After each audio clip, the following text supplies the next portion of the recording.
Hello, everyone, and welcome to another episode here on The Remedy. I'm delighted to be with you today.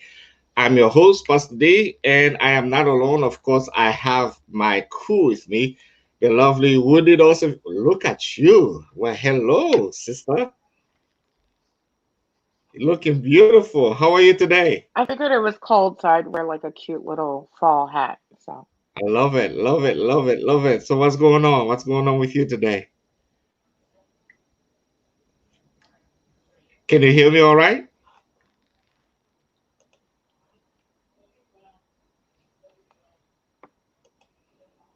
Can you hear me okay?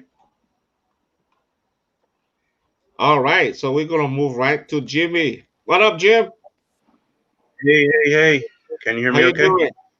Yeah, we're doing all yeah, right. Doing We're doing okay. We have a guest with us today, actually, who's going to be on part of the show. She's actually um, she's a supporter of the show. She's been watching us since episode one, and today we have Cynthia. Cynthia, say hello. We can't hear you. You're on mute. See, that's what happened when you have guests invited guests to your Hello, show. everyone. How you doing How's it today? going? Good. How's it going? Pretty good. I wanted to take a moment to tell my listeners who you are.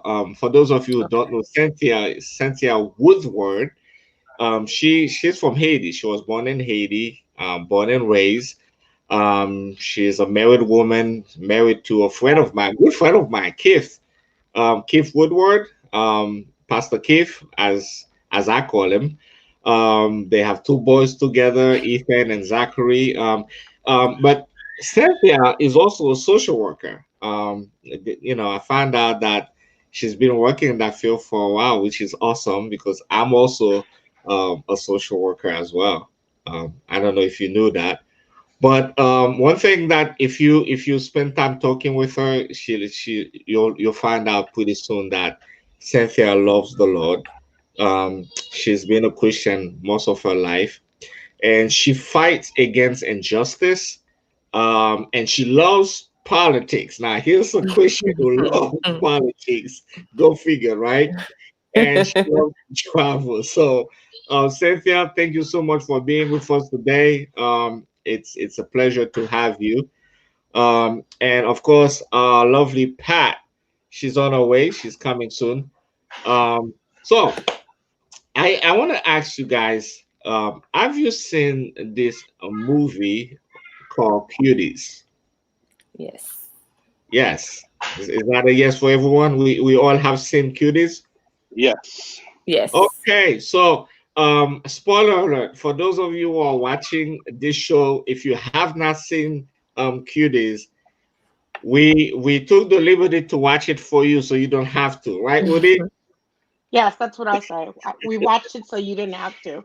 So you didn't have to. So um we just want to let you know that what we're going to do today, the opinions are simply our opinions. You're entitled to make your own decisions and come up with your hmm own conclusion if you do so choose to watch the movie. This is the beauty of being individuals. We all can think and we all can make our own conclusion. So having said all that, I don't want to forget my beautiful cousin Pat, who's joining us. We'll look at you. Well, hello, Pat. Hello, everyone. How's everyone doing today? Good. We're doing well. Look at you, looking all Good. pretty up. Mhm. Thank you. Happy Sabbath. Well, now this is the atheist who's telling us happy.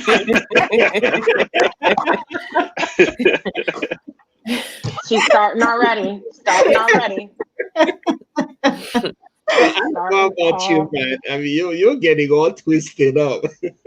Mhm. So I just want to ask those of you who are here, um, what are your thoughts when you first watched the movie? Were you able to watch it all the way through? Did you have to pause, take a walk, come back? I'm gonna start with Sir Hans. Jimmy, I want to start Yep. with you.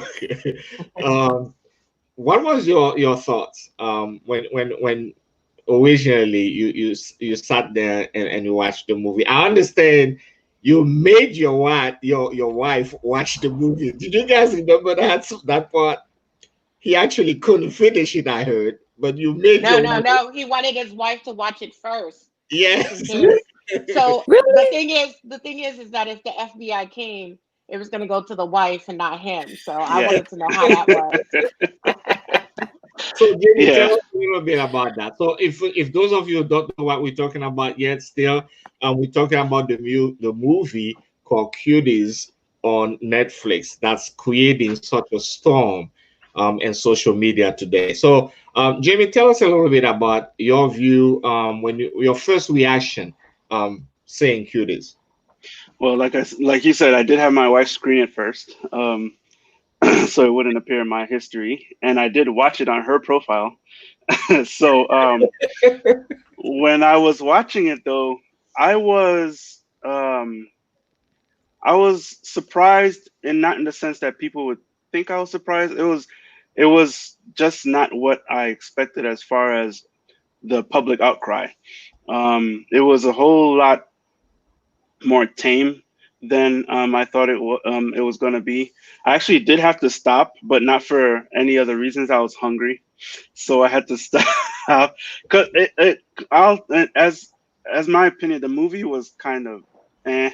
So normally I don't stop a movie to eat. I usually have my stuff there and I'm ready to go. And if I don't, then I just go through with it. But I had to stop. I'm like, I need energy to finish this movie, and then yeah, and here we are. All right. So Pat, your first reaction when you sat there and watched the movie, did you watch it alone? Were you with your husband, your family, the whole shebang? I was actually in the car yesterday on the way somewhere, and I wasn't driving, so I watched it. I knew we had to meet, so I had to watch it. I have to agree with Jimmy. The hype. I was really looking. I was really thinking, okay, I'm gonna be very upset after I watch this movie, and to me, it was rebellious teenagers in the form of sensual dancing. I also felt that it was also somewhat educational toward the end of it. The graphic um, can be a little intense, but to some extent, I felt that maybe the graphic was needed to bring the what was what the I guess the movie director had hoped to bring a light. I really liked the way that the movie ended. So no, it wasn't I had a lot of preconceived notion before I watched the movie. Um and actually felt okay after I watched it. I felt like it was educational and a lot of teenagers going through stuff and misunderstood. That's very unpopular views. To say that the movie was educational. I appreciate you for saying that. I don't know, like I have my own reservation about this movie. That's why I'm asking everybody first how they felt before I even give my own. Woody, original thoughts.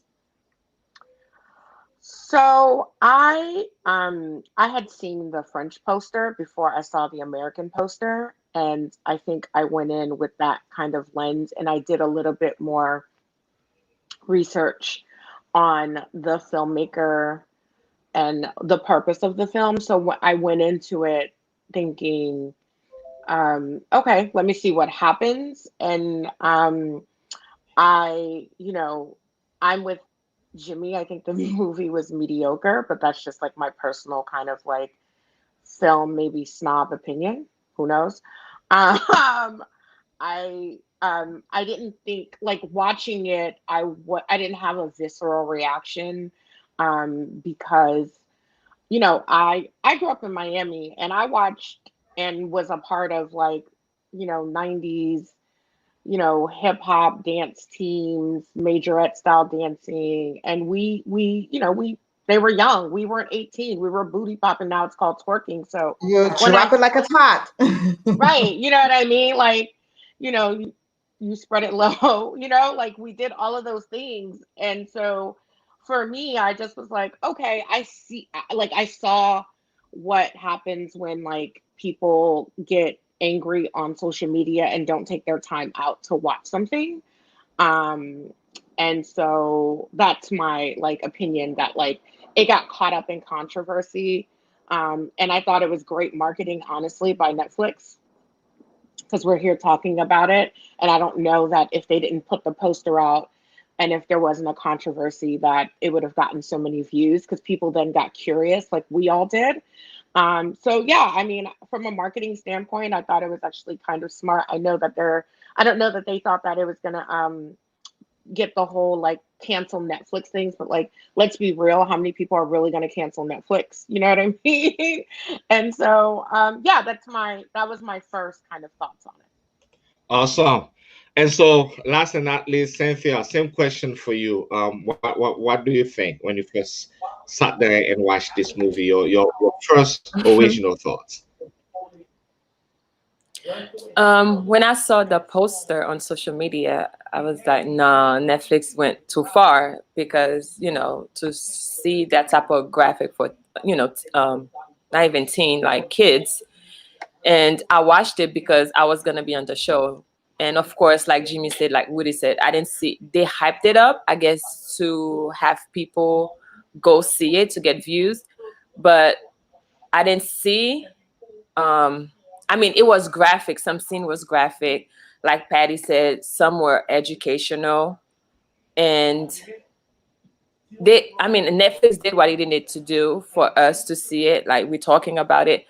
But at the same token, my reservation, yeah, some scene, like I said, some scene were like, okay, can I pause it? And then I did that. I paused it for some scenes, and others, I was just like, okay, it's just like, Patty said, rebellion, kid, she was rebellious, and and then she came back, and it's fine. So for the marketing point, it was, I mean, it did what it is supposed to do.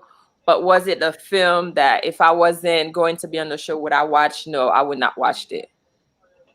And so, I guess for those of you who are watching, you're probably wondering, so what's the point? Why are we even talking about this? To me personally, my original thoughts, before seeing the movie, just seeing the poster, and based on what you guys told me, I needed to do this for my homework. I personally didn't want to watch it. I was going through it.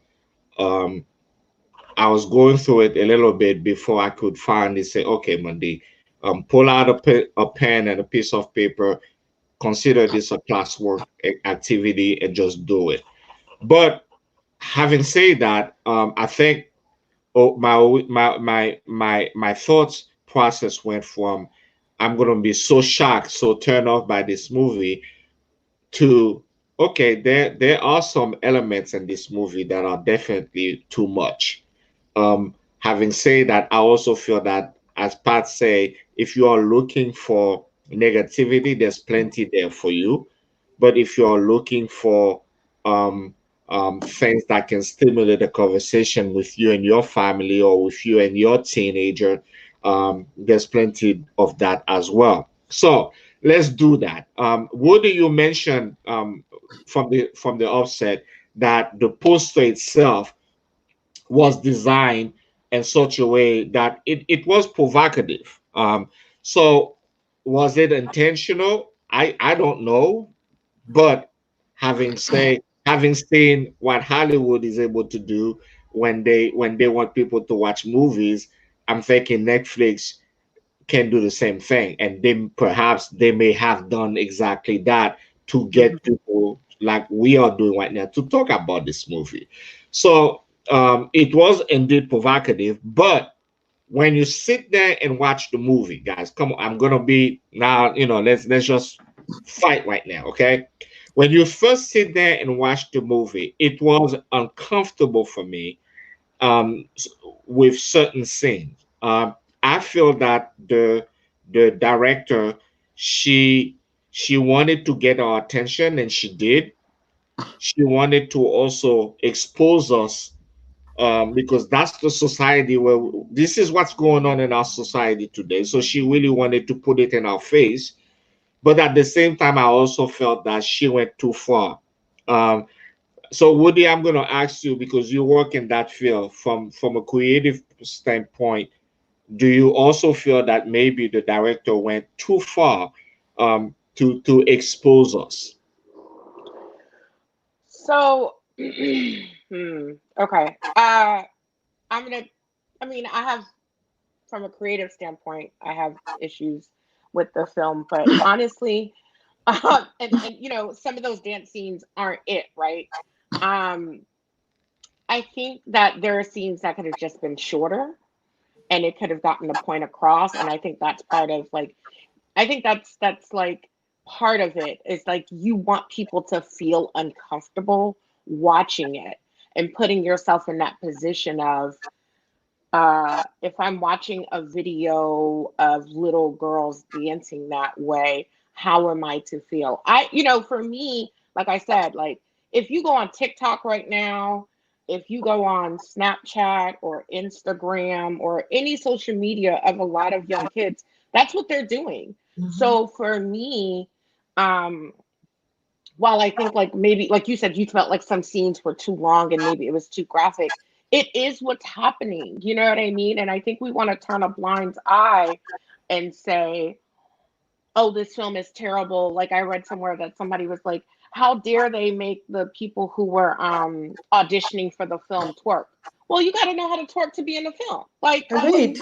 you know what I mean? Like if it was a cooking film, you may not know how to cook, but you have to like learn how to at least like use a knife or whatever it is. You know what I mean? Like, and so I think we get caught up in the wrong things sometimes.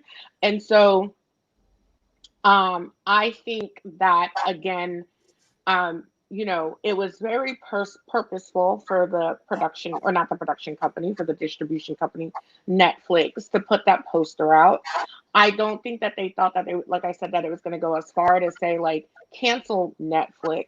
But I do think that they wanted people to talk about it. They wanted to stir a controversy about it because, you know, again, if you look at the French poster, it is completely different than the American poster, right? Like, why is that? Why did they want to do that? And I do want to kind of go back and like make a point to say that like there's also a misconception that Netflix produced the film. They didn't produce the film. They're a distribution company first, and then they do content second. So Netflix bought a film that was already produced and directed and put it on its platform.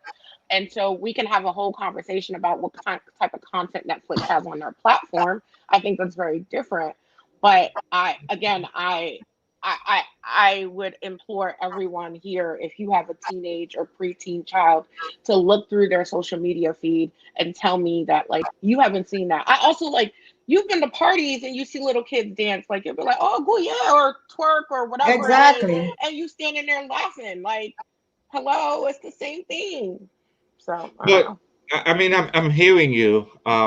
But I guess the question I want to ask then, have we become, in this culture, have we become desensitized, to the point now, um, something like that should shock. I'm saying should in parenthesis, okay?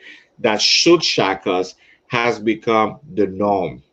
Am I I pushing the envelope too much here? no, if I may answer, I don't think that you are. I think culturally, is a 13-year-old a 13-year-old girl in America viewed the same way as a 13-year-old girl in Senegal or in India? We would want that, but unfortunately, in the world that we're in, they're not viewed the same way. The age that one teenage or preteen or 6 and 17-year-old person that can get married in a country that's seen normal is not the same as somewhere else. To me, we the message got lost in the later on in the interpretation. I think it got skewed. And of course, you have two parties. You have the parties that see it as, oh my God, why would they display something like this? And then you have the parties like myself that's like, we needed something like this to be displayed. And unfortunately, if they have someone like myself or a 20, 30-year-old dancing to literally express the feeling of a 12, 13, we're not going to see it the same way. We needed little kids to dance a certain way so we could see it. As far as is it too long, that's a personal choice. However, we are talking about this.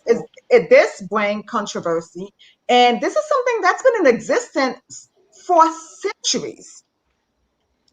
But we are talking about it, so the fact that we're talking about it is a good thing, because the the director actually wanted us to talk about it. Preteen, teens, sensual dancing, sexual dancing, preteen teens, smoking, whatever preteen teens do. It's something that eventually, specifically with social media nowadays, and as Woody mentioned, these are things you've seen in dance groups, and different culture is a norm. It's a norm. The way that we dance, um it's certain norms, and all our kids, I remember with my kids, I'm like, you need to learn how to dance because you're not going to embarrass me. Of course, I'm not saying dance like this in front of me, but you as parents say you need to learn how to dance, you're not going to embarrass me. And some of our dance, unfortunately, does have some sensual aspect to it. Definitely not to the level of provocativeness, but this is a preteen teen issue in how we need to view what they're going through and what we need to do as a society, as parents, to help them go through that stage. At least that's what I got from the movie. But it did take that extremeness for me to realize what the director was trying to do. I wanna go to Facebook and YouTube. Let's go to YouTube for a minute. Number one, we have a listener, or someone who's watching the show saying that there are a, a whole there's a bunch of TV shows with this kind of thing as their main content. For example, Des Mama. Anyone? I haven't seen Des Mama, so I don't know Dance Yes, what moms. dance moms, Dance dance moms. moms, Des So dance there's a Mama. lot moms. of dance Yeah, moms. There's also like toddlers and tiaras and all of these shows. I think what the person is trying to say is that, like, we talk about other countries. Kids have been kind of exploited sexually in this agreed, country through those shows. So agreed. dance moms, I mean, there's a whole series on MTV called Teen Moms. Like, you know what I mean? Oh, I talked And about so that. Yes.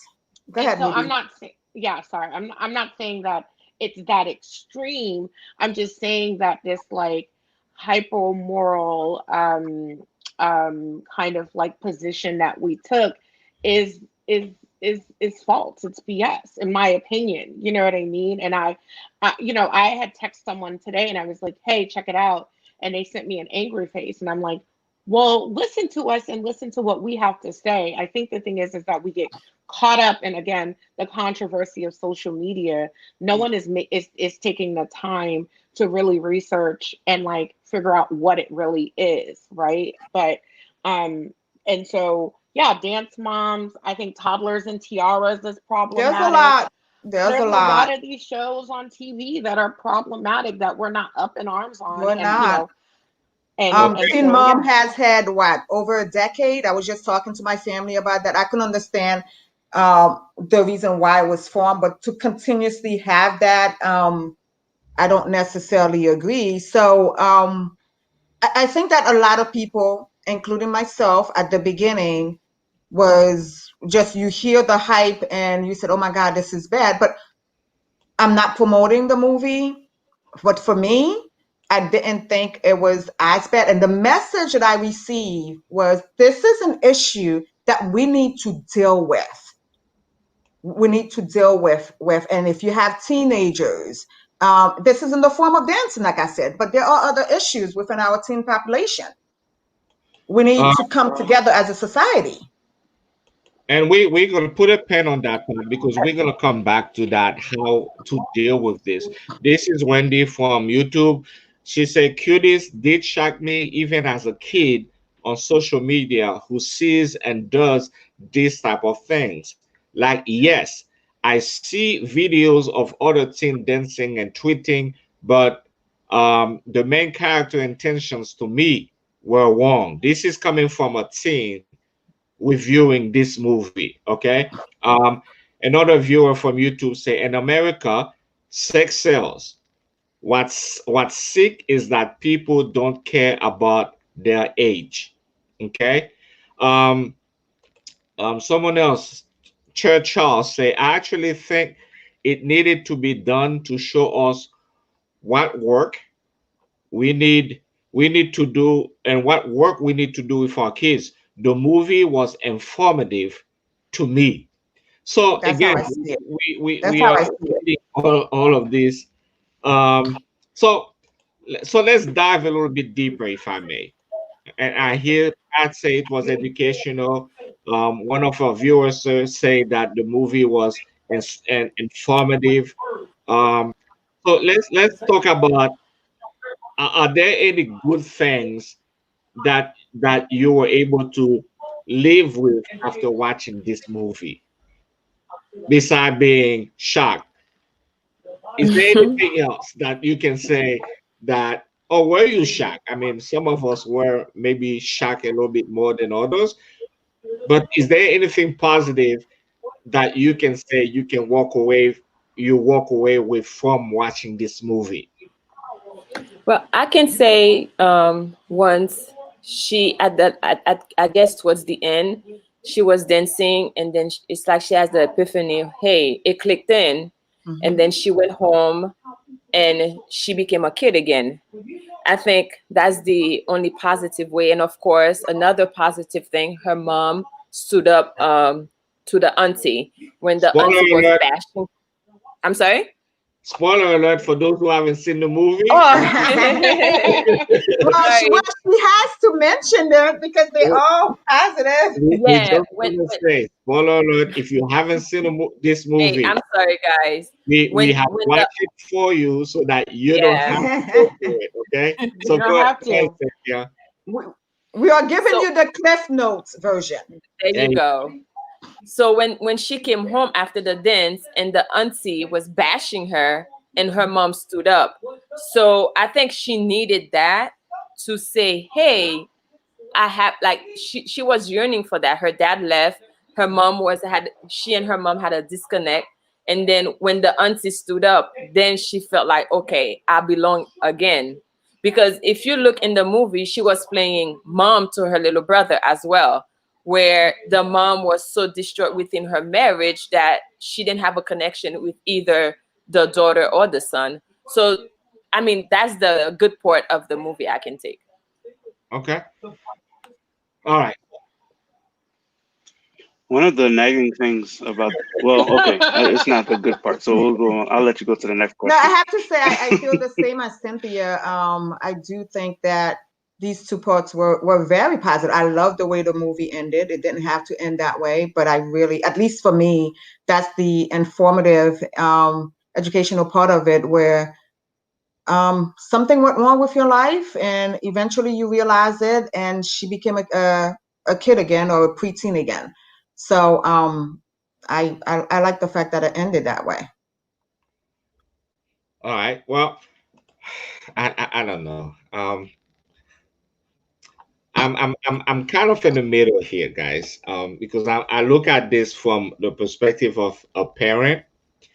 I look at this from the perspective of a preacher who has to go into the society and preach to young people and to young adults and to young moms. And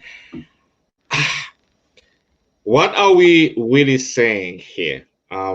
Me personally, and my wife came into the room and she saw what I was watching and she kind of took a look and she did a double look and then she looked at me like, and I had to show her my notes. Like I'm taking notes. This is a an assignment. Okay, so I can understand how Jimmy felt the uncomfortable of uncomfortability that we felt as men watching something like this. And so what I came up with is maybe we should feel uncomfortable um, because what we are seeing, we are actually seeing um, kids behaving in a very um, highly sexual way. So to me, that was the shock for me. Okay. Now, when I removed that lens, though, the shocking lens, I started seeing this movie from maybe a pastoral point of view or from a parent point of view. Then I start seeing things differently. Number one, I wanted to experience or I wanted to feel what these children were feeling. In other words, for them, there was nothing sexual about what they were doing. They were very innocent in a way. For them, they were just excited that they're gonna do this dance.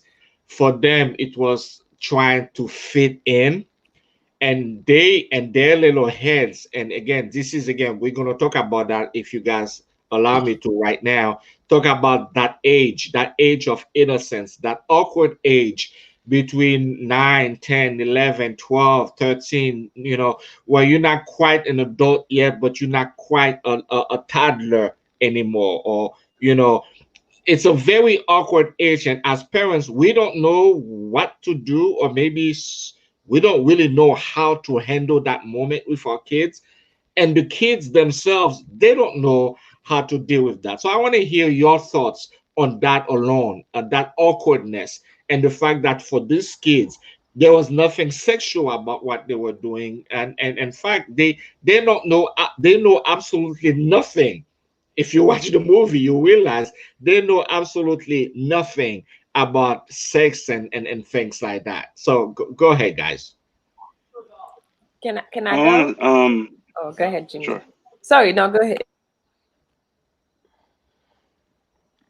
Um, I want to say this without changing the topic too much. The Ami, the main character, she came into the scene. Well, is the scene. She came into those girls' lives because she saw one of them dancing, and then she noticed that they were hanging together and they were calling themselves cuties when they did the whole mannequin challenge, and she saw something that was bigger than her, and she wanted to be a part of it. And then when she got herself inducted into it by introducing that sexuality to those girls, because she had to teach those girls how to twerk. She had to and she did her research because she didn't even know how to dance. She had to teach those girls how to twerk, had to teach them about sexuality, and making themselves look um, sexual by the longing gazes into the camera, and then putting their finger in their mouths and things like that, hanging off the lip. So she was teaching them those things, and that after our conversation yesterday, I did some more thinking and more soul searching, as they call it. I realized this movie. Besides the fact that they're talking about the exploitation of children, it was also the making of a sociopath. Because her whole thing, it was like what you were saying yesterday, Money, is all about her. Even when she took that picture of her crotch that everybody talks about and put it on the internet, it was because she wanted to control the narrative. People were saying things about her, about something that she didn't have any control over. So then she took control back and put it back on her, and she didn't even care about it afterwards. Even though the girls were like, within their innocence, they're like, "You're making us look." They want us to be like you now, and I don't want to, and we don't want to do that kind of stuff. We're not the WHOREs. We're not those. So and she didn't care. What was She the just word you mean? What was W. that? Nah, it's okay. It's okay. It's okay. She said they were saying we're not that, She's a you know. garden tool. Yeah, and then there's a comment down there, and she pushed a girl into the that was murder, attempted murder, and at the end, and I'm taking away from the topic, but I'm sorry. No, but At No, you're you're not. not. No, no, You're no, not no. It's because not. You're it not. all contributes to that whole. You're not taking away. It's at, part of it. at the end, when she went back to her childhood thing, I just saw it as, oh, I got away with it. And even when she was on the stage and dancing and that realization thing, I don't think she was regretting it. She was like, okay, I'm up here, I'm doing this, but uh, I'm pretty much done with this.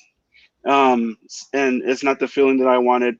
It's not the so I'm just gonna get out of here. I'm gonna get out of here and go back and do whatever. And then she went back and got her attention because she was a jerk the entire movie before even she found out about her dad. But That Jimmy, her So wait, can I ask brother. a question?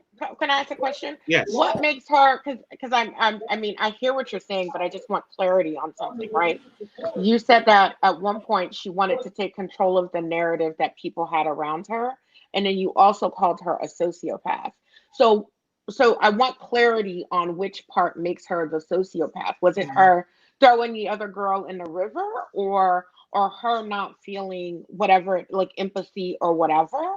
Or, like I just want clarity on why you think she was a sociopath. Because she throughout the whole movie there were little hints of that she had really no empathy. Locking her brother in the bathroom, and he was like, and the friend was like, is he gonna be okay? She's like, he's used to it. um Getting the uh shoot, when her mother passed out, she didn't even flinch. Pushing the girl into the river, it was just getting, like, you see Right. progressively more and more Okay. Yeah. I just of wanted the into her clarity on psyche. that. Yeah. Okay. For me, I saw it. I think Cynthia wanted to say something. Cynthia, go ahead. Sorry, guys. Basically, some of the stuff I wanted to say, Jimmy touched it. Um, to Monday question, she wasn't innocent because, as Jimmy stated, she did her research. She knew what would win the competition. She knew if she did this type of dance, they would end up winning, like sexualizing it, putting their tongue, the gaze. And of course, the one that was a bit disturbing is when she took the picture of her Mhm. genitalia, and it's like, okay, she didn't care. Like, and when Monday asked, they are innocent. Yeah, I think the other girls were more innocent than her, but she knew what she was doing, and her behavior, like Jimmy said, a sociopath. Yeah, it was leading to that because anything she did, she didn't feel sorry, she didn't regret. She knew what she was doing, and she did exactly. I guess based on what Jimmy said towards the end when she realized it, and Jimmy, like he said, hey, I guess I'm over this. Let me go to the next task. And if there were ever to be a second, I don't know if there were gonna be a second or anything. I think the director wanted us to see, hey, I think that's when the feminist movement came in the movie, in that particular scene, when she stopped and she said, you know what, I wanted to do it, now I don't want to do it anymore. Nobody gonna control my narrative.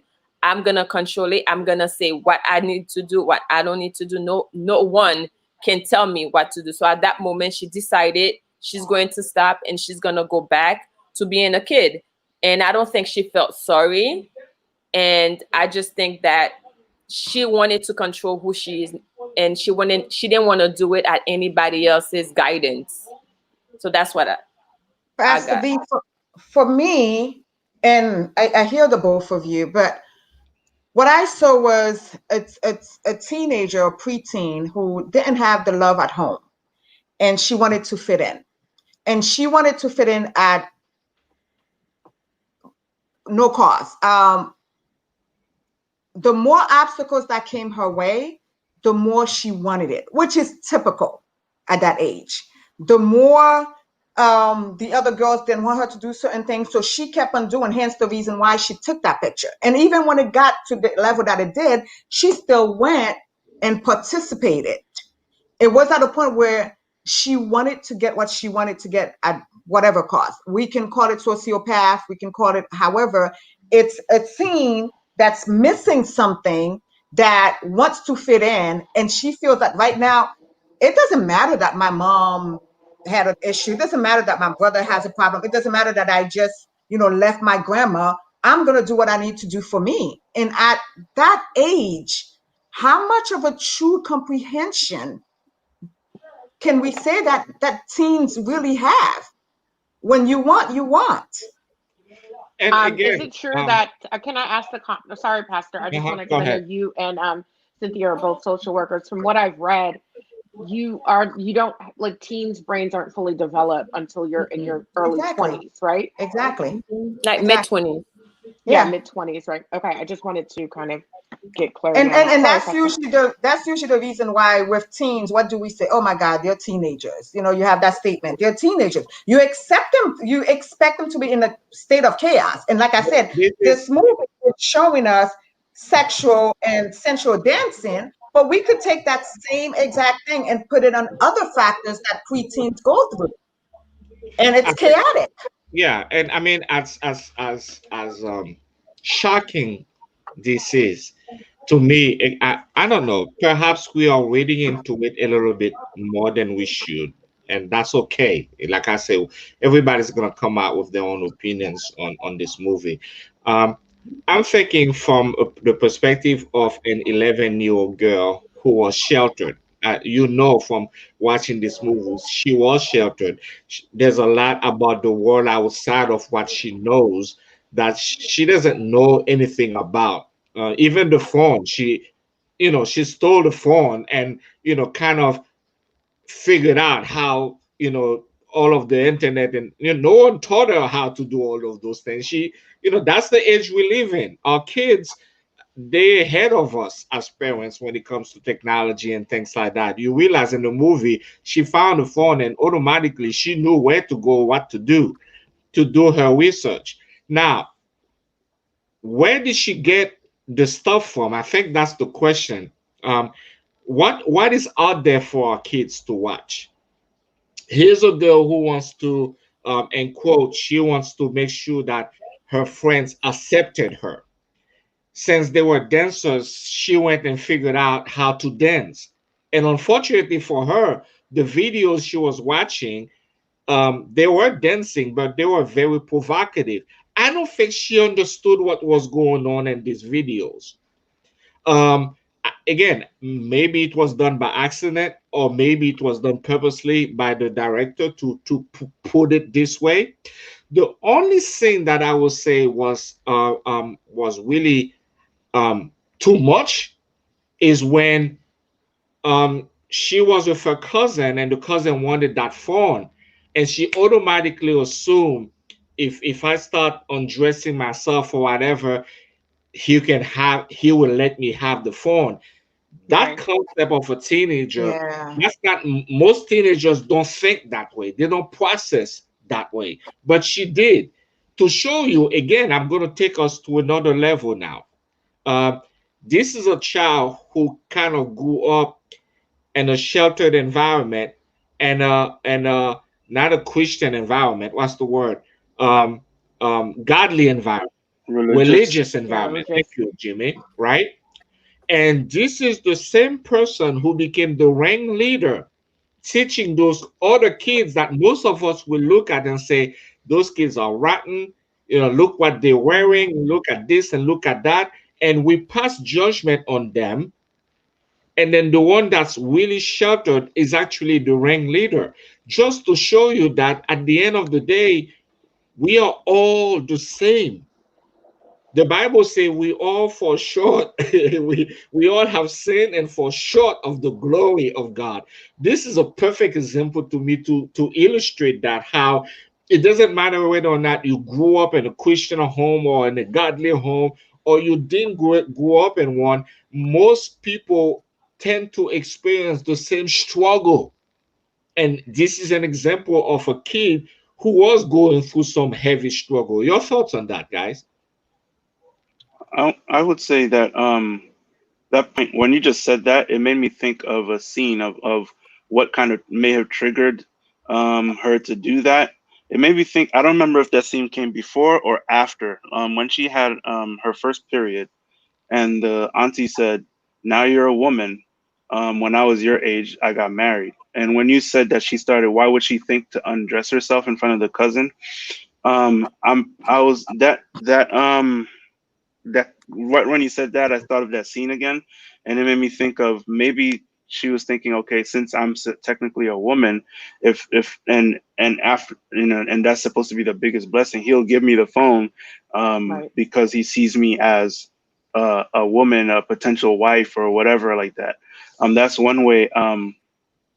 You just made me think about it. But one of the things that while when we're talking about shelteredness and her being the ringleader and things like that, she's no slouch. She was intelligent. Um, and the shelteredness comes from not only her culture but the religious background, and unfortunately, um, the outrage comes from the in America, at least, comes from the stems from the same thing. Why we came here, how we were founded, is the religious background, the puritanical background, and we have this history of religious malpractice. And unfortunately, as well, women are on the bottom end of that stick. Um, so you don't look in the movie, they even talk about a woman has to be pious, a woman has to be a certain way, or you're impure, you're ungodly, your God doesn't reside in you. And we take these standards that we placed, not God, that we placed on ourselves, and we put standards on ourselves, and we practice religion so wrongly, that we, instead of approaching issues in godliness and fairness and wise in with wiseness, is that a word, with wisdom, um, I like we wiseness. We should We're gonna use that. We're gonna use that going I gotta forward. make a new one. So instead of approaching these situations in a godly fashion, we are approaching them or we're intermingling our culture with religion, I and say we're that all the holding time. people down, and we're making people feel less than. So information that we should be disseminating to our young kids. My thing is always, when is a child old enough to learn about sex? And my answer is, if they ask you the question, they're old enough to learn about sex. Because if they're Agreed. asking you the question, that means Yeah, thinking they're about it. hearing it somewhere and they're thinking Mhm. about it. So you are the number one source. Thank God they asked you. Agreed. You're the number one source that's to give them the proper information. And I'm not talking about abstinence is the key. I'm talking about, you got to explain the ins and outs, the spirituality, everything about it, to make it not this nasty thing that they want to go and explore to find, but this special thing that they want to make real, um, in a proper way. And we have this thing with religion. Oh my gosh, we just make everything that God gave us as a gift dirty, and then we prohibit, and we prohibit. But when you prohibit so much, people are going to go find out, well, what are we prohibiting? Let me go and find out for myself. Jimmy, it's amazing that you said that because I grew up, I went to Catholic school, and you always hear the statement, oh, and I went to yeah, you always hear the statement, oh, those Catholic girls, because we didn't have boys in our school. You know how these Catholic girls are, or you know how the pastor kids are.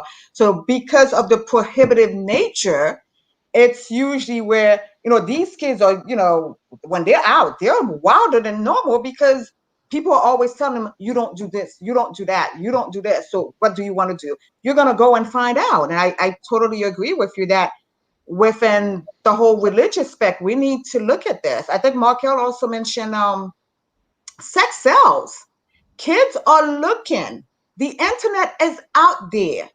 People dress a certain way. Music videos are made a certain way. So our kids, unfortunately, have information. I remember when my kids were growing up, I would not allow them to watch 106 in Park. And my husband and I did not want them to watch 106 in Park. But guess what? By the time they were 15, 16, when I would be in the car with them, all of the stuff I didn't want them to watch or know, they knew all of them because when they went to school, their friends that were watching 106 in Park and knew the songs, they knew them. So it was at a point where I had to sit them down and said, okay, you guys are at an age where you can watch this, you can watch that, but we talked to them and said, okay, this is this. You're going to have to start making some decisions on your own.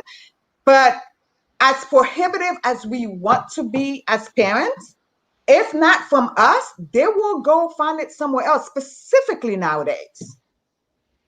Um, I just want to say, I if you thought 106 in Park was bad, then thank God you never watched BET After Dark. But I've that's never just even me. heard of it. I've never heard of it until you mentioned it. I've never heard of, and a lot of it to me was I don't curse. I don't want the curse. I'm big on not cursing. So again, that was one thing. I'm like, no one in this house, even my brother. I'm like, you could watch it in your own room when your doors closed, but in the family room, no one is watching it I because don't curse it on wouldn't be anything. fair for me to tell my kids you can't watch it, and then somebody else is watching it. All right, so let's see if we can transition now to another a portion that I think we need to, as parents, all of us, either you're a parent or you know a parent or you parent a child who's not your own in whatever capacity. In this movie, you have seen the religious leaders. For me, coming from this background, I have to say I struggle with that saying. Um, when kids are behaving badly, we call the pastor so that he can pray on them. So he can, Lay them pray the hands. devil out of them. And guess what? In the movie, she played that part so well. She She started did. dancing the devil out in a way, to get them out of the way, to get the parents or to get the church leaders out of the way. At the same time, to me, it's what do we, when we think of religion, how do we use it?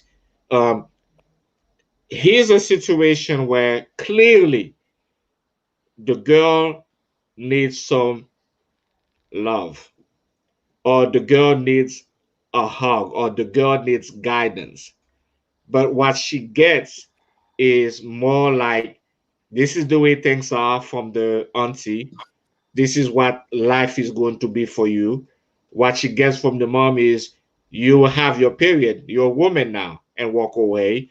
Um, she's Right. confused about her own sexuality, confused about why is everybody making a big deal out of saying this. I can show them even more. Confused about, okay, it's only a dance, what's the big deal?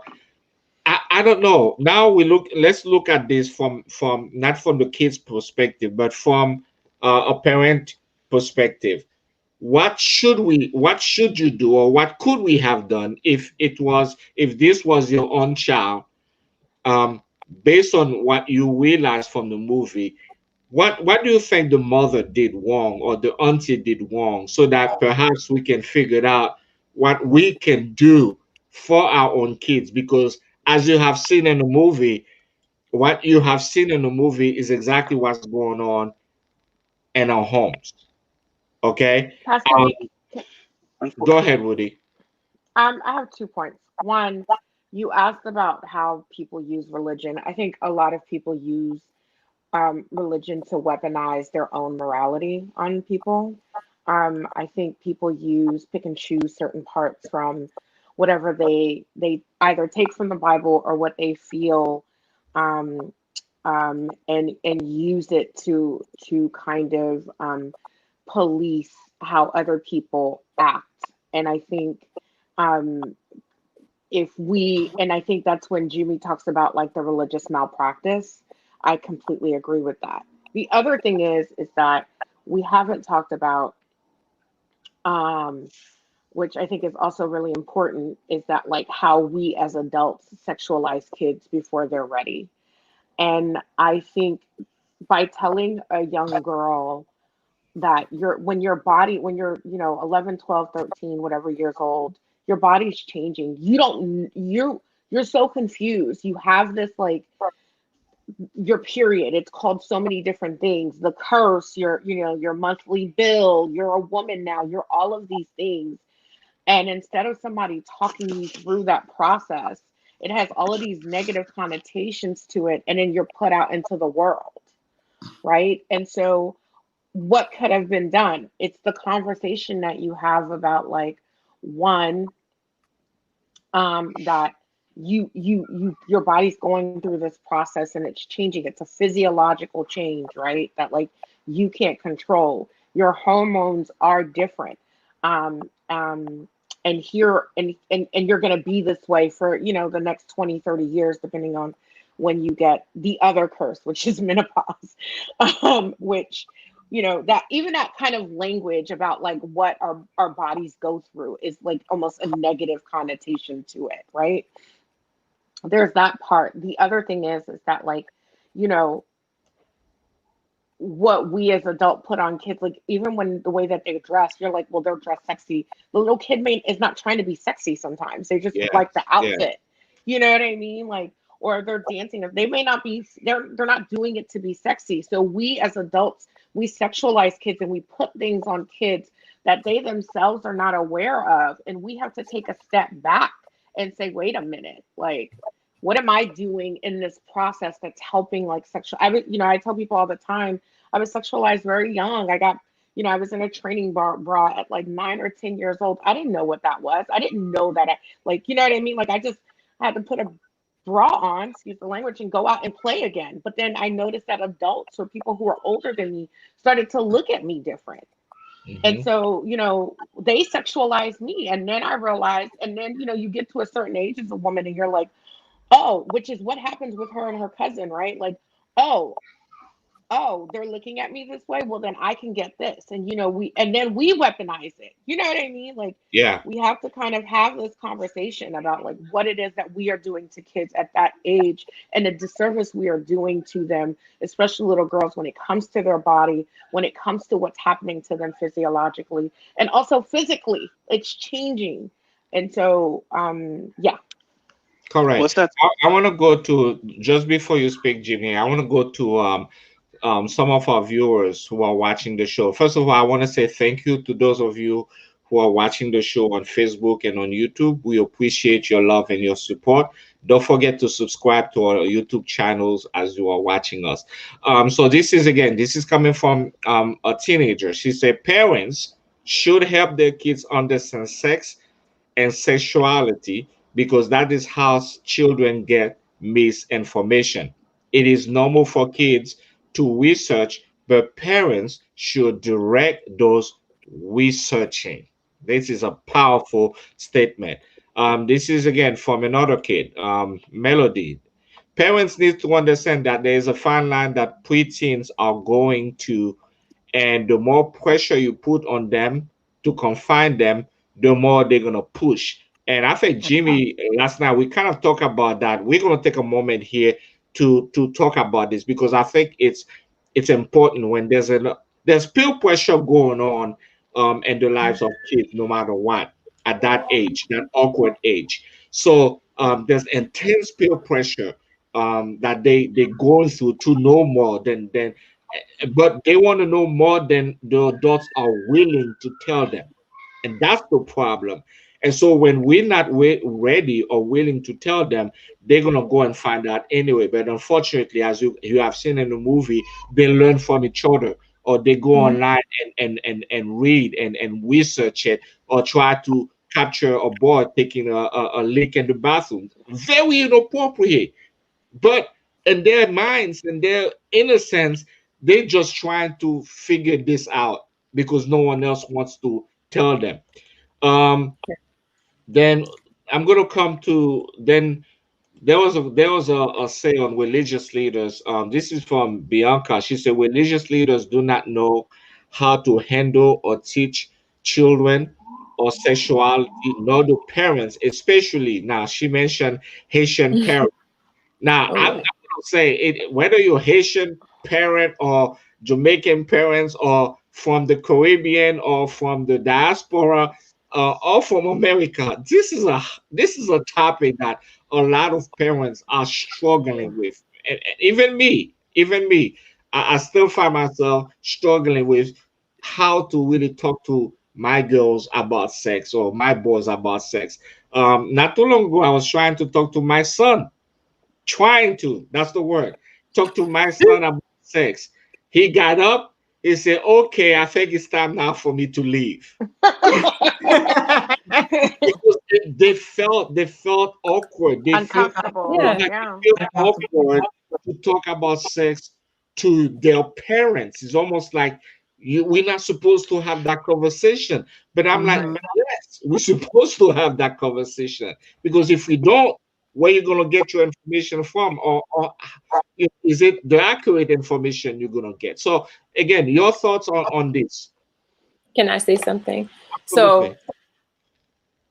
um, we need to understand a human behavior in an environment, number one. So um, sometimes as parent, okay, I have an 8-year-old son, right? So we don't watch certain shows, we don't listen to certain music.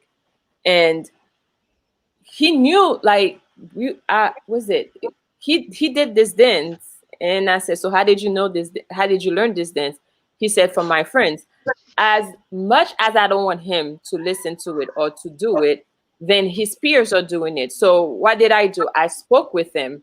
Of course, he's 8. I have to speak with him in the 8-year understanding, to see. I asked him question instead of assuming. I asked him question to see where his mind was at. Now I have 2 boys. Do I need to talk to them about sex? Yes, my husband can do that as well. But now we as parents, we are uncomfortable with sex, talking about sex, and we even uncomfortable with our sexuality. Because Mhm. can think about it, when we first got a first period, for women, what did your mom said? Oh, now the birds and the bees. Some of us had the conversation, some of us did not have the conversation. We had to go towards the peers, or listen to certain radio show, or watch certain movies or show, to know what is it about. Our body changes and no one tell us. And it's kind of hard, and I understand the uncomfortability for a parent to address that, because you're sitting there with your child, you never had a connection. Now if you have a connection with your kid and you start having conversation, the minute the child impose a question, you get upset. What do you think? They're not going to come back and speak with you, because they're going to know, okay, you're not ready to have this conversation, you're uncomfortable, I'm uncomfortable. When is it that you're going to be comfortable to educate me? We are our first kid, our The first line of children, defense. Hmm. education.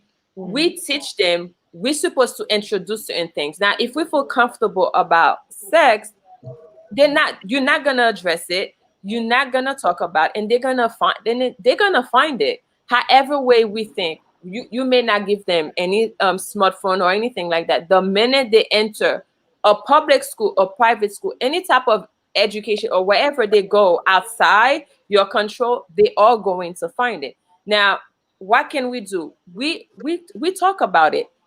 You intro how uncomfortable it is to talk about it. You make your child feel comfortable. If you're uncomfortable, they're gonna know.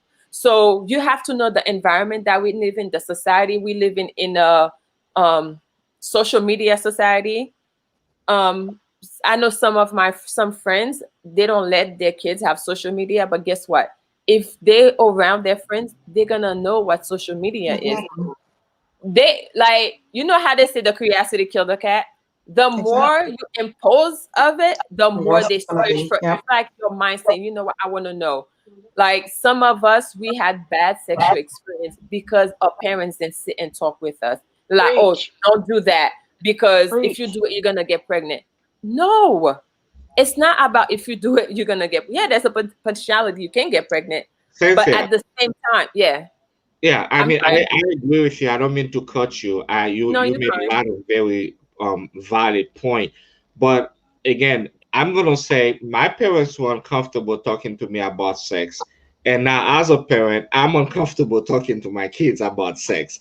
At some point, it's like we're all going through this process, okay? And I have to push myself outside of myself to begin that conversation, or try to have that conversation with my kids. It's not a comfortable thing. Those of us who are here, I'm I sorry. mean, Can I I ask you a just want to question? add, yes.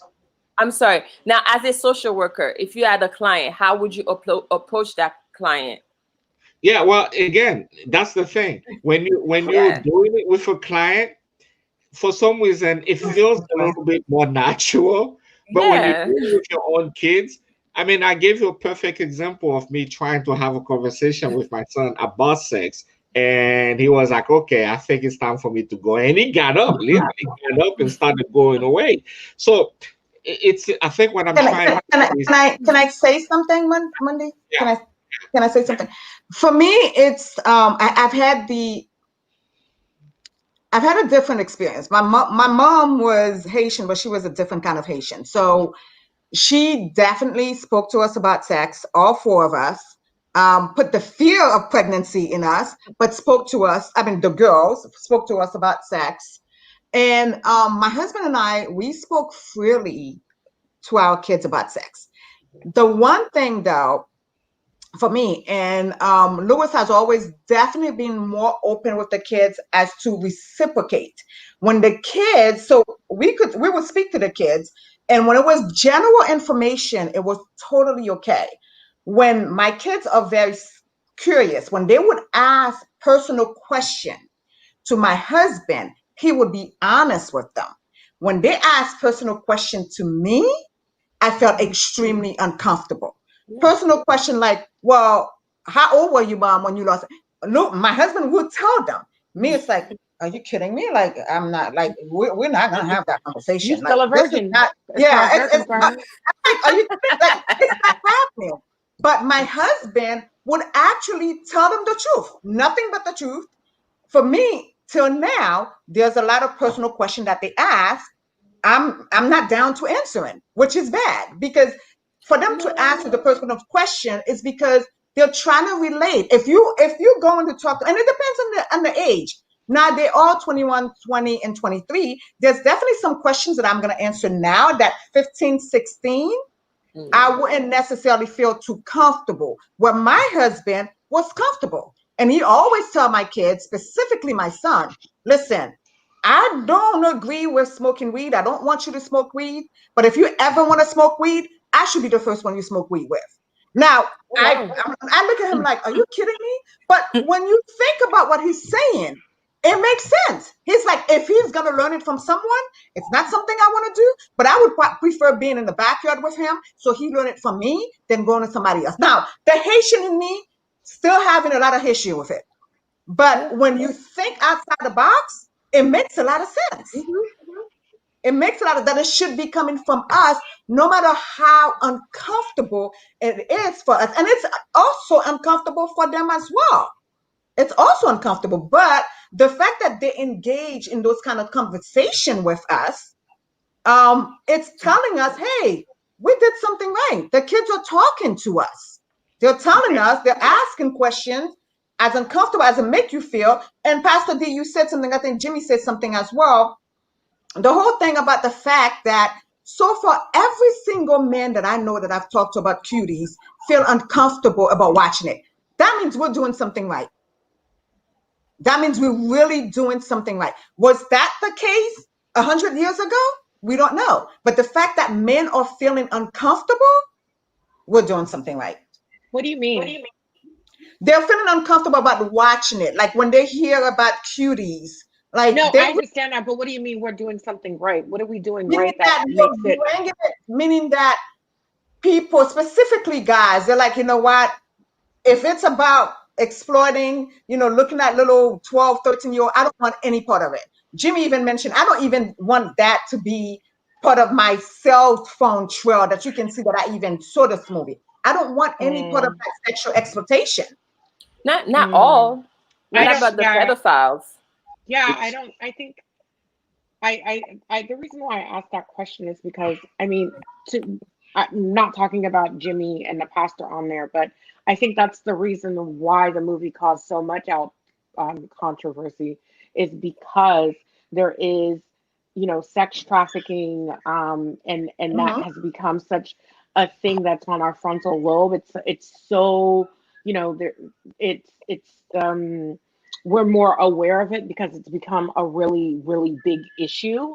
You know what I mean? And so I think that people you're afraid to watch it and or admit to watch it because you don't want to be considered a pedophile. You I think don't that's want to a be considered.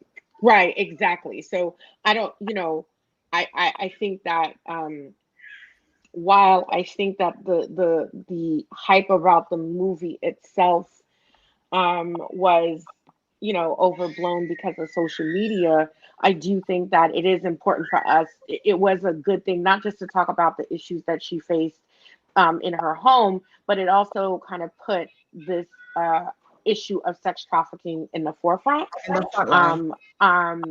And so we're cognizant of that. I did also want to kind of go back. I saw a comment from Markel and said that kids today are faster. We have to that kind of like language. It's not. It's like if you talk to like a lot of people who work with kids, kids today are not faster.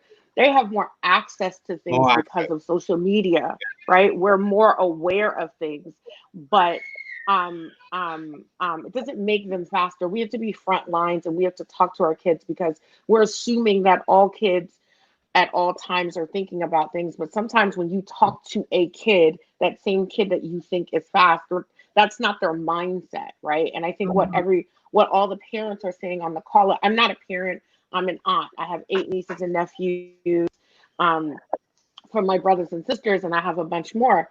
My nephews, they'll tell you that like I was like, I'm gonna do a PowerPoint presentation on sex, right? Like they were like, oh, auntie, and I was like, because I have 5 nephews. That's the only reason why I'm mentioning my nephews or whatever. But and I have 3 nieces. But like but even as the cool auntie, as cool as I am, or cool as they think I am, it's still uncomfortable, and that's because we don't, as society, we've kind of put this negative connotations on things. Like we never tell kids that like it's okay to feel this way and that your first encounter, it may, I don't want to get too graphic because it's a Christian show, so let me edit myself. Um that self-awareness, y'all. But like we don't talk about certain things, you know what I mean? And so like, but I think the other thing is that like we kind of get caught up in these like problematic way of thinkings and problematic way of seeing kids and problematic language that we use, that we are attributing to the same. It's a cycle, you know what I mean? Like it's like it's a circle, it keeps on going. And so like, put all of those predistinct emotions out the door, have a conversation with your child. Figure out what they know and what they don't know, you know what I mean? Like, and Mm-hmm. that's it. Yes. It's not a Ask magic them, wand. ask them what they know. Yeah. Don't judge. Like Cynthia was saying, don't judge. Even if you're uncomfortable, don't judge. Yep. Because the minute you judge, you lose That's them. it. They're not coming back again. Hmm. I don't think based on what Markel said, I don't think kids these days are faster than kids in the 90s. I think they have more access Right. to That's things exactly kids what. in the 90s Yeah. than I have. That's the only difference. That's the only Because they're difference. still the same. They just have more access to certain things. Yeah. We didn't have And in the we're more 90s. aware of it because of social media, right? Yes. Technology Exactly. makes us more Mm-hmm. aware of what they know, but it is the exact, it's even like when you hear about things about like, oh, like you hear a boomer talking my age, and it's like, well, there was teenage pregnancies then, and actually, if you look at Exactly. the numbers, teenage They pregnancies have is more lower now than it Yeah. was than it In because the was of then. 90s. awareness. Because of Then you know what awareness. I mean? Yeah. So Yeah. like, and it's because Awareness. so this idea that like they know more and we're faster. It's not true. And I We know have to get We rid from of have my that. end. Go ahead. we have Wendy say on YouTube that she believes that it's not that we are faster, but there is so much shame around sex in our bodies that this generation, Generation Z, they are generally they seem more open about talking about it because they don't find it shameful, and I A think that hundred goes percent. back to what we were saying for us, our generation, it's still taboo, it's still shameful, it's still, I mean, I remember the first time my mom and I really had a conversation about sex. I was already married. I'm still waiting on that talk Monday. I'm still waiting on that talk. So I mean, don't send it Hey, to me. I'm in my. I never and had it was me who initiated the conversation about what's going on between you and dad. You guys still doing it or whatever. So it's like Oh no. there's, wow. there's something Yes, I about know. there's something about growing up and that culture where it was brought up that you don't talk about sex, and then they have kids, they try their best to avoid that conversation. And then here we are now dealing with Generation Z. They want to talk about everything. They don't find this Mhm. to be shameful. So we have to be educated, number one. All of you agree on that. And we also have to be honest. I think the best thing we can do is to be honest. If it's something that I'm uncomfortable with myself, I need to be honest with my kids and say, listen, I really want to talk to you about this, but I don't know how to even begin that conversation. And maybe by saying that, they might begin the conversation and say, well, Dad, I know this or I know that. And you can say, Mhm. well, yeah, but this is not 100% accurate. I mean, there's a simple conversation about condom, for example. In the movie, they brought that up to show you again. Yeah. There goes again. It reminds me of we need to be careful about pointing fingers and judging kids.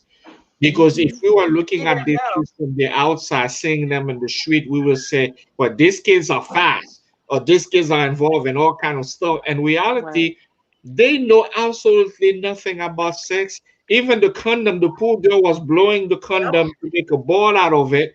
And then one of the girls said, that's what gay people use to have sex. Sex. Yes. Yes. Misconception She about didn't know. sex, She didn't know. misconception about HIV and AIDS. I mean, a lot of misunderstanding about a lot of things. So, Mhm. if we learn anything about this movie, it's this: have a conversation with your Should kids. start. If I Mhm. And may. Hey, Mondi. Hey, I'm gonna Mondi. shoot. Hey, Yeah. I'm hey, gonna to shoot you a Mondi and link. everybody. Patty, Go Mondi. ahead. If you guys want, I can pull up my slide, my PowerPoint presentation, and give you guys the sex talk that you need and help you out. You know what I mean? Like I'm happy to do that for you guys. So I I just think wanted to I'm throw good that out there. there. I You want know, to add something.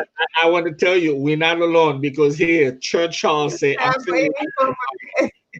There's I a would lot like. of people still waiting for that conversation I'm to still. take place. Let Um, me add something about the whole uncomfortability and Generation Z.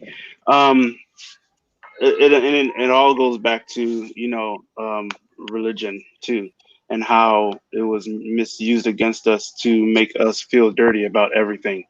Um,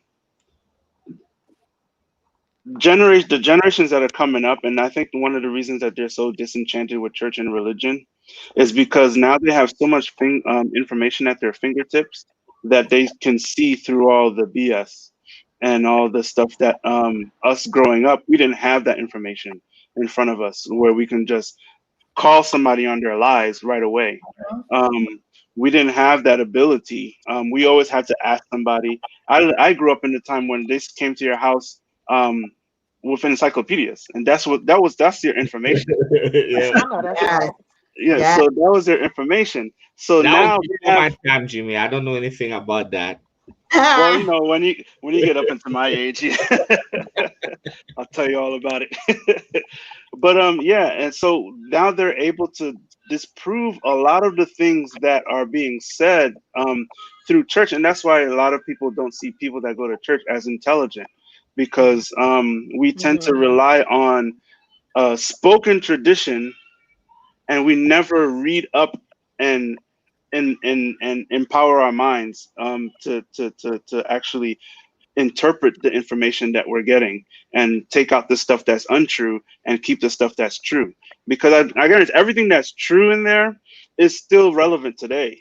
Everything that's true in there is still relevant today. But a lot of the spoken things that came down, the things that Jesus came to eliminate, that still people are still passing down and passing down. That's the kind of stuff that makes church look bad. That's the kind of stuff that makes religion look caveman. That's the kind of things that people they're like, I don't want to go to church because you guys have all these restrictions, and I know my research. I can do this, I can do that, I can do this, but your church says I can't do any of those things. And so, like and especially when we come talking about sex and those kind of things, we've been so ingrained in ourselves, and we're trying to break out of our shells and try to have these conversations, but these things are so ingrained in us, and it's like a instinctive reaction, like Yes. I don't think I should talk about this because back I couldn't talk about this, but I know we should. And one of the things I find that helps is having a already a script in your head. and knowing how you're going to approach it, and how you're going to talk about it. I talk about that kind of stuff with a lot of the younger people in my church, and if you and people that come to my house know that sex is not a taboo topic in my house. And All right now, Jimmy. we talk about sex in a serious fashion, in a joking fashion, in a spiritual fashion, and any way that you want to talk about sex, we talk about sex. And all with respect to, I must add. But we have to just, like I said, get a script in your head, know how you're going to approach it, be honest with yourself, be honest with, like Imani said, if you don't know the answer, just say you don't know the answer, and say, I'll get back to you on that, I'll find it, or let's look it up together.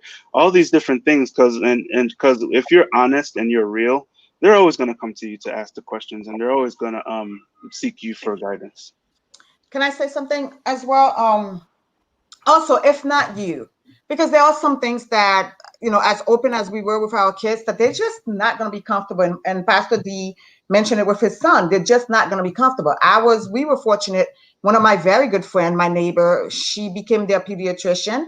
And because with your pediatrics, they have to ask them questions. Like, I will go with them when they were teenagers and stuff, and she would ask me to step out of the room and ask them certain questions, and that's their privacy. And I felt very comfortable because I knew, even if I didn't know, and I didn't ask her, because by HIPAA, she really, I mean, if there is something, she has to tell me, because they were under 18, the girls. But I really wanted them to have that relationship with her, which they did, and I felt comfortable. So if not you, maybe a mentor, someone that's older that you trust, because then they will open up to that person and perhaps not necessarily open to you. I'm telling you, I got the PowerPoint presentations. I got them. Send them my way. Okay. I'm just gonna start a business at this point. I'm gonna You just should. So Rudy is the one. If anybody needs any schooling, just go there. Hey, yeah, I'll get guys. props. I'll But I don't Like, think if we have realized, we have come a long way as society, because Jimmy had mentioned something about religion. Religion played a major role, but so does culture. The role of women globally play a major role in specifically preteen teen girls and how we think and what happened from generation to generation. Watching some of the comments from Melody and Wendy, I really feel like we have come a long way, and these young adults, teenagers, they're still teenagers, are really coming within themselves. They're definitely their own advocates. So even Yeah. though we still have a long way to go, we have come a long way. can I ask a question? Do you think this film brought so much chaos? Is it because of the Me Too movement that no. people felt more uncomfortable?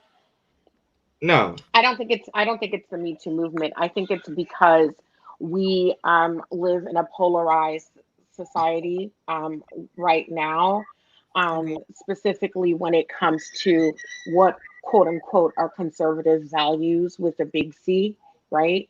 I think that um, um, because it became this kind of thing that happened on social media, these like Hollywood liberal elites are trying to indoctrinate our kids and yada yada yada, and also because people are so and then it became this like firestorm on social media. This very like it was like almost accusing people of having nefarious thoughts just because of this film that no one had seen, right?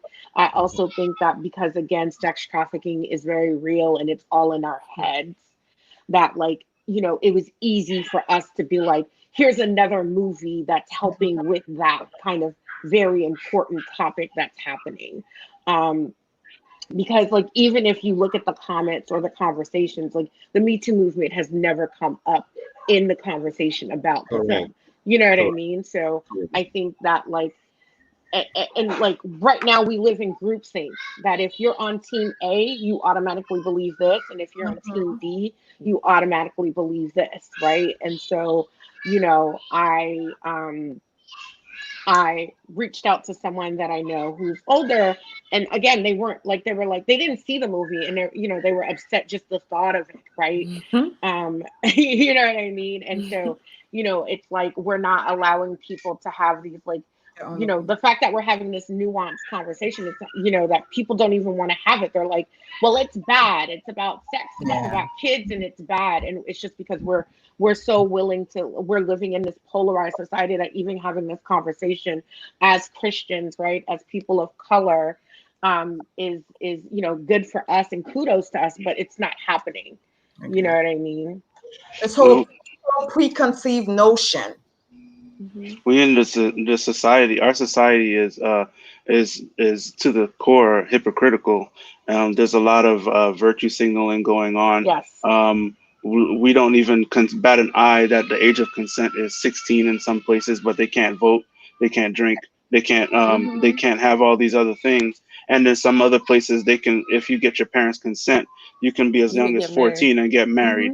Hmm. They just switch the guardianship to somebody else. I'm like, where do we actually stand? Is this really about protecting our kids? Because there's this, I forgot what the saying is, but it's something like people always say, oh, think about the children. Um, Right. when they Right. really don't, like, is it really about our kids, or do we just to want to have a common enemy? Um, Right. it's our society. No, It's because also remember, everybody. we also Jimmy brought up a good point. I remember, I don't know if you guys remember, like when there was a certain candidate, I don't want to, bring his name up, in the South, he was running for Senate, and they were like, well, Mm. he was hitting on teenage girls, and then there were people who were defending him, saying, well, my grandma got married at 14. Mm-hmm, hmm. So Well, like that's that's why I said earlier, is a 13-year-old girl viewed the same Yeah. globally? And the answer is But No. no. that's happened in the No. United States, No. so it's not even like, you know what I mean. Like Yeah, this that happens in yeah. the United States, and what we're talking, what Jimmy brought up is right. In certain states, the age of consent is as young as maybe maybe even younger in some states than 16, and so it is a Yeah. hypocritical thing that we're not having this honest conversation. That goes back to what I was saying before. We're not having an honest conversation about how we ourselves sexualize kids. We're just Okay. not. You know what I mean? In Okay. South Carolina, it's 14. Quote unquote, they claim is because at that age, they potentially having sex. So if you're 14 and you have sex with a 15-year-old, it could have be considered, or not 14, 16, it could be considered as statutory rape. So not to ruin their life, so they did the age of consent at 14 when it comes to from 14 to 18 years old. But First of anything all, higher that than is that will so be statutory rape. that is so problematic that you're like, you don't want Yeah. to ruin an 18-year-old quote unquote life. Most Mm-hmm. likely you're talking about a boy. Most likely, I'm not trying to be sexist. You don't want to ruin an 18-year-old kid's life. So you're going to say that it's okay for him to sleep with a 14-year-old. Like, let that Mm-hmm. marinate in your head, right? Like that's problematic in itself. And Of so, course. you know what I mean? Yeah. Well, family, all we Sad. have done tonight, all we have done this afternoon is just stimulate a conversation. We want to encourage those of you who have been watching this show, um, not just to rely on the information that was shared with you today, but you go out there and do your own research. If you want to watch the movie, it's your prerogative. If you don't, you have that We right. watched it for you. We watch it for you already. But most importantly, we want to challenge you to have that conversation. Have that conversation with your kids. Have that conversation with your teens, because if you don't, someone else will. I just want to take a moment to once again thank you. Thanks, a special thanks to everyone who who watched the show, and for those of you who will be sharing the videos on Facebook and on YouTube and sharing it with your friends. I thank you. I thank you for your encouragement, for your prayer. I want to say a special thanks to my crew, and a special thanks to Cynthia, our guest who was here with us today. It was an awesome, Thank awesome you. show. Hopefully, you can come back again Thank you again. another Sure. time. So before we go, family, if you don't mind, would you bow your heads with me as we pray? Father God, in Jesus' name, we just want to say thank you so much. for giving us the opportunity to be used as a mouthpiece to stimulate this conversation, this much needed conversation in our world today. We have teenagers that are growing up, young kids that are growing up, and they have questions that they need answers. And Lord, we ask that you will allow us to get out of our comfort zone, but to be able to be there for them and get involved in that conversation with our kids so that we can help them to make the right decisions. We don't know it all. We need your Holy Spirit to continue to lead us and to guide us and to instruct us so that we can better teach our kids the way of the kingdom. We love you. We thank you. We honor you in all that we do. In Jesus' holy name we pray. Amen. Amen. Thank you so much, Amen. family. Love Amen. you. We will see you again here on the Remedy for another Bye. show next week. By the way, if you are planning to miss a show, today was the time to miss it. Next week we have a beautiful show for you coming, and tell your kids, tell your family, tell your friends. You don't want to miss it. I promise you. I don't even want to say more about this because I know it's going to be one of the best show that we ever put together. So until next time. Take care of yourself. God bless you.